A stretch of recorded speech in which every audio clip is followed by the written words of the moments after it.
नमस्कार। Capital TV का खास शो राहुल का अग्निपथ देख रहे हैं आप। मैं हूं आपके साथ पूजा। राहुल गांधी अपने ब्रिटेन दौरे को लेकर काफी चर्चा में बने हैं। चर्चा की वजह उनके नफरती बोल, भारत के खिलाफ जहर उगलना, भारत के लोकतंत्र पर सवाल खड़े करना, साथ ही पीएम मोदी को बदनाम करना। राहुल गांधी विदेशी धरती पर घूम घूम कर अलग अलग कार्यक्रमों में जिस तरह के बयान दिए, उस पर कई सवाल खड़े हो रहे हैं।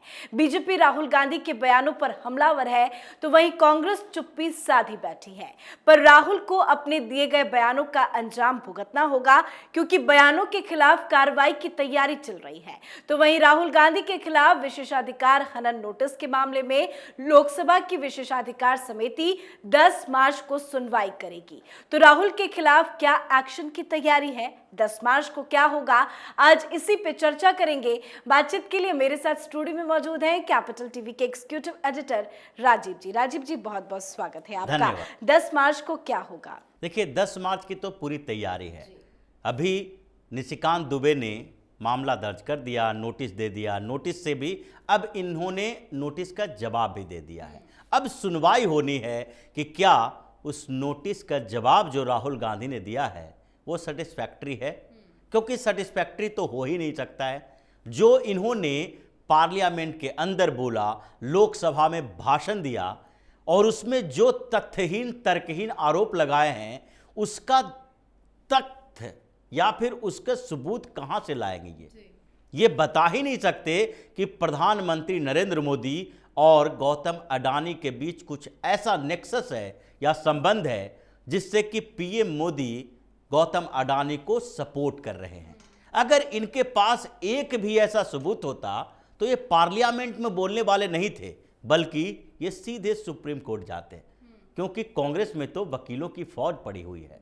ये हर मामले में सुप्रीम कोर्ट चले जाते हैं, चाहे पेगासस का मामला हो या फिर उससे पहले भी रफाल के मामले में भी ये लोग सुप्रीम कोर्ट घूम के आ चुके हैं।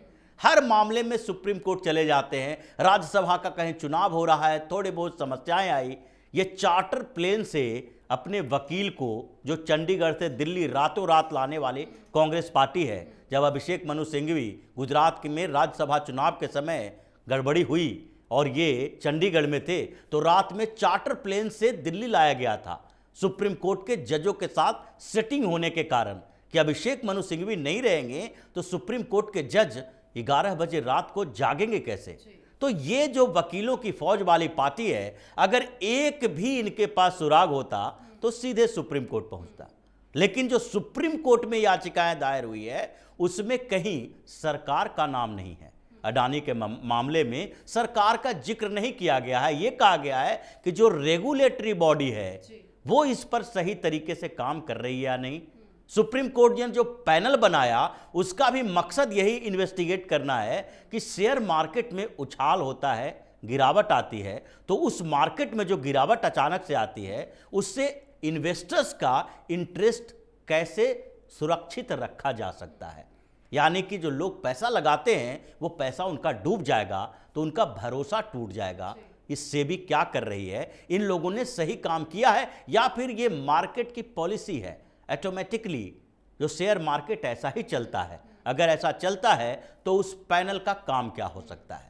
बेसिकली सरकार के ऊपर कोई आरोप नहीं है, लेकिन सुप्रीम कोर्ट में जाने के बावजूद, याचिकाओं के बावजूद, ये संसद में जो बोलते रहे वो तथ्यहीन था, तर्कहीन था। तो अब इसके खिलाफ कार्रवाई तो होगी कि आपने विशेषाधिकार का हनन किया है। जो एक मामूली सांसद नहीं है, देश के प्रधानमंत्री हैं, और अगर सांसद होने के साथ जो देश के प्रधानमंत्री के गरिमा के साथ खिलवाड़ करे, उनकी छवि खराब करने की कोशिश करे, ये एक ऐसा मामला होता है जिससे पूरे देश की छवि खराब होती है। आप संसद में क्या बोले? प्राइम मिनिस्टर नरेंद्र मोदी और गौतम अडानी के बीच संबंध जोड़कर आपने सरकार को बदनाम किया, यानी कि पूरे देश को बदनाम किया कि ये हिंदुस्तान में अब सरकार बिजनेसमैन चला रहे हैं। ये संसद में आपने बोला, तो इसके खिलाफ तो तगड़ा एक्शन। लेकिन इतना ज्यादा बोल गए वो, करीब 1 घंटे के करीब उन्होंने संसद में भाषण दिया, लेकिन वो लंदन में कह रहे हैं कि मुझे संसद में बोलने नहीं दिया जाता, मेरी आवाज को बंद कर दिया जाता है। इस तरह का झूठ क्यों बोल रहे हैं? देखिए, ये बेशर्मी की पराकाष्ठा है।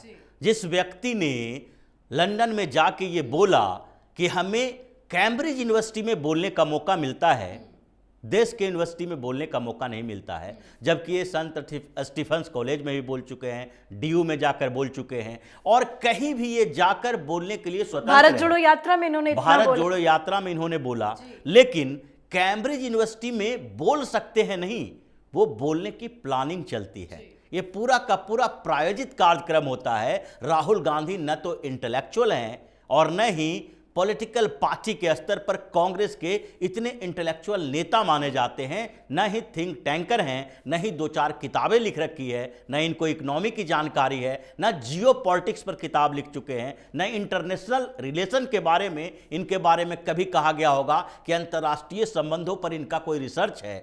किस आधार पर कैम्ब्रिज में इन्हें बुलाया जाता है इंडो चाइना संबंध पर बात करने के लिए, जियो पॉलिटिक्स पर बात करने के लिए, डेमोक्रेसी के ऊपर चर्चा करने के लिए, क्योंकि ये पूरा का पूरा प्रायोजित था।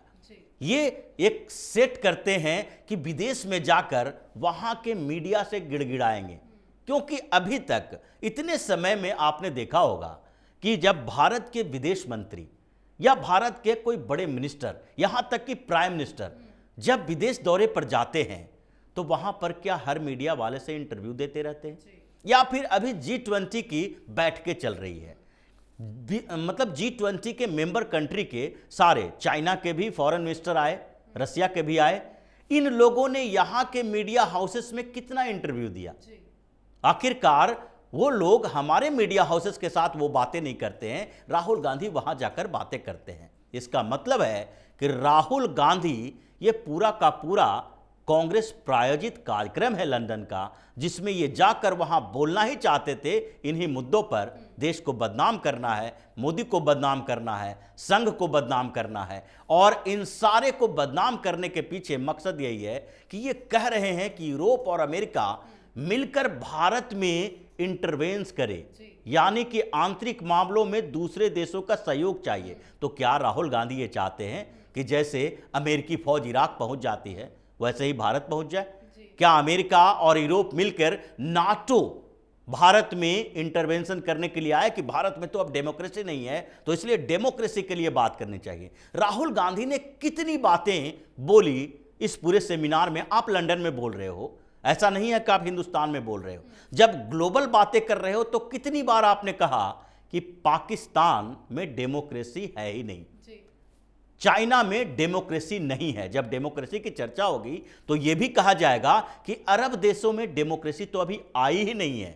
जब जहां डेमोक्रेसी है और जिसकी परंपरा रही है, जिसमें 70 सालों में एक बार इनकी दादी ने ही वो स्थिति पैदा कर दी थी जिसे इमरजेंसी कहा जाता है, उसके बाद भी पूरी विपक्षी पार्टी को इस बात का भरोसा था कि इंदिरा गांधी ने जब चुनाव की घोषणा की तो वो चुनाव में पार्टिसिपेट किए। लोगों ने सवाल नहीं उठाया कि आप जो 1 साल 1.5 साल से पूरे कब्जा किए थे चुनाव आयोग से लेकर न्यायपालिका पर, वो अब चुनाव करवा रहे हो तो हम ये कैसे मान लें कि आप निष्पक्ष चुनाव करवाओगे? उन्होंने चुनाव करवाया, विपक्षी पार्टियों ने एक्सेप्ट किया। इंदिरा गांधी जब विदेशी दौरे पर थी उस समय उनसे पूछा गया था, जबकि मोरारजी देसाई ने उन्हें अरेस्ट किया था। उसके बाद भी जब वो गई थी उन्होंने साफ तौर पर कह दिया था कि हम देश के बारे में इंटरनल मुद्दे पर कुछ नहीं बोलेंगे। आखिरकार ये सारी चीजें कहां से आती है राहुल गांधी के अंदर? क्योंकि सही में भारतीय जनता पार्टी ने जो आरोप लगाया है कि ये पूरा का पूरा कम्युनिस्टों के गैंग माओइस्टों के साथ मिला हुआ है, जो जिहादी और माओइस्ट लोग मिलकर इसके दिमाग में जो भरते हैं वही प्लानिंग पर ये चलता है। लेकिन एक सवाल ये खड़ा हो रहा है कि राहुल गांधी इतना बोल गए, भारत के लोकतंत्र के बारे में इतना बयान दे दिया, पर कांग्रेस पार्टी की तरफ से कोई बयान क्यों नहीं सामने आया? क्या राहुल गांधी के इन बेहुदे बयानों का समर्थन कर रही है कांग्रेस पार्टी? क्योंकि एक भी बयानों का खंडन नहीं किया गया। कांग्रेस के पास कोई चारा है नहीं, कांग्रेस क्या करे, जबकि विपक्षी पार्टियां भी अब कांग्रेस का साथ छोड़ चुकी है। ऐसी स्थिति में जबकि हरिवंश ने कहा, क्या कहा कि भाई यहां पर जो डेमोक्रेसी पर सवाल राहुल गांधी उठा रहे हैं कि संसद में जब बोलते हैं तो उनकी माइक बंद कर दी जाती है, यह बिल्कुल गलत है।